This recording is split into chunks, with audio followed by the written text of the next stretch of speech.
Hey everybody, welcome back to another episode of Bear Bard Tales. I'm the Bear Bard, and today we have another story from r/RPG Horror Stories. The story today is titled, That Time the DM Forced Our Wild Chipping Druid to Obey Her Instincts.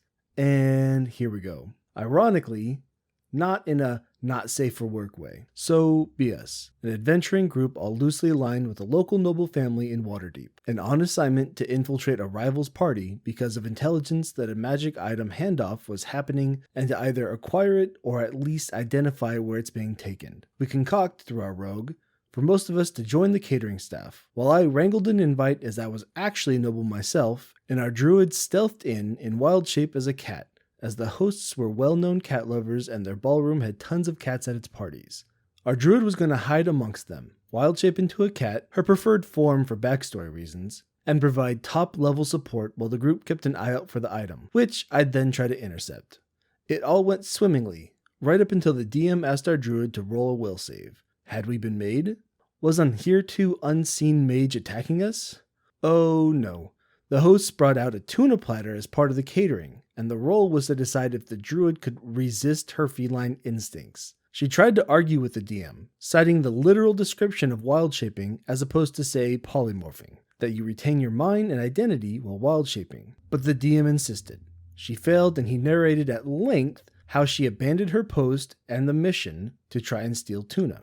And that was the start of the evening of hell for her. Every time she tried to do anything, get back on the mission, back us up when ish hit the fan, even drop the wild shape, the DM had her roll a wisdom save every round to resist her animal instincts.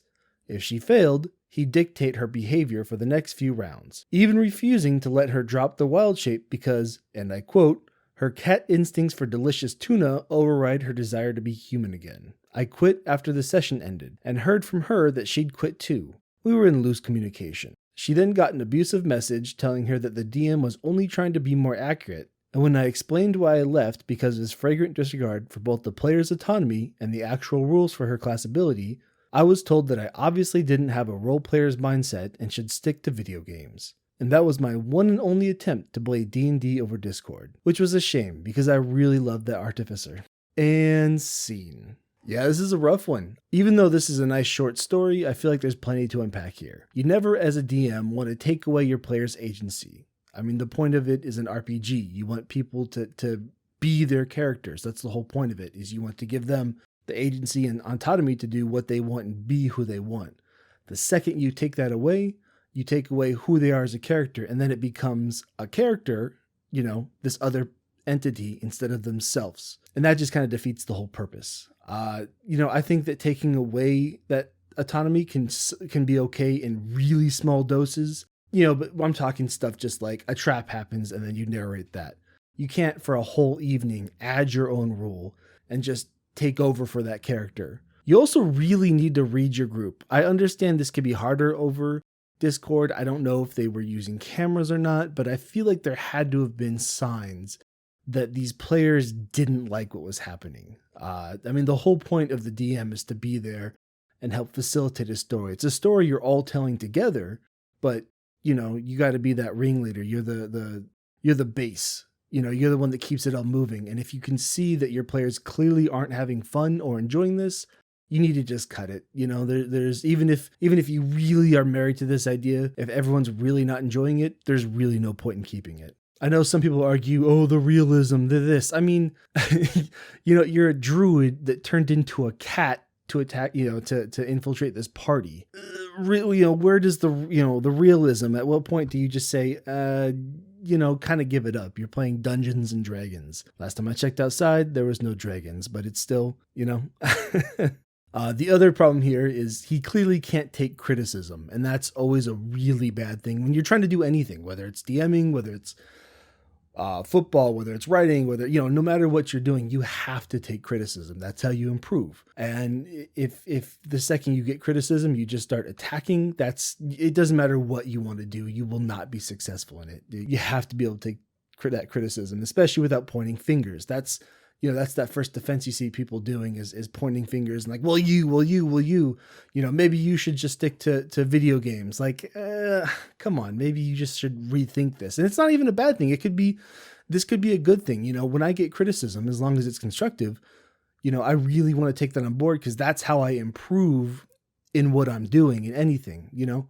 you can't just, oh, well, you're just dumb. You just blah, blah, blah, blah. One thing I saw when I was looking through the comments, most people were very positive, but some people were like, well, this doesn't seem like it was that much. Why is everyone quitting? And then people start going to the, oh, it's, online, everyone just drops.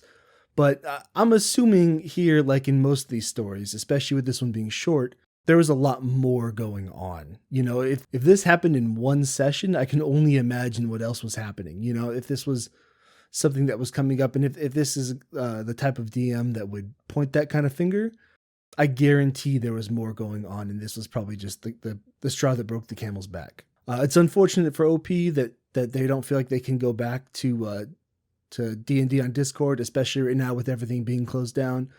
Hopefully they can give it another shot. And that Artificer, hopefully they kept that character sheet, at least have a chance to play as that character again, whether it's online or somewhere else. That's the great part is if a campaign doesn't work, you can bring that character somewhere else. I want to thank you guys for joining me here on this episode of Bear Bard Tales. I really hope you enjoyed the story. If you have a story you want to submit to be read, you can do that either on our Discord or our subreddit, both of which are linked in the description. If you had fun listening to this video and you want to hear more, go ahead and hit that like button and give me a follow. We're trying to grow a really cool community here, and I'd love to have you be a part of it. For now, this has been the Bear Bard, and I'll see you guys next time.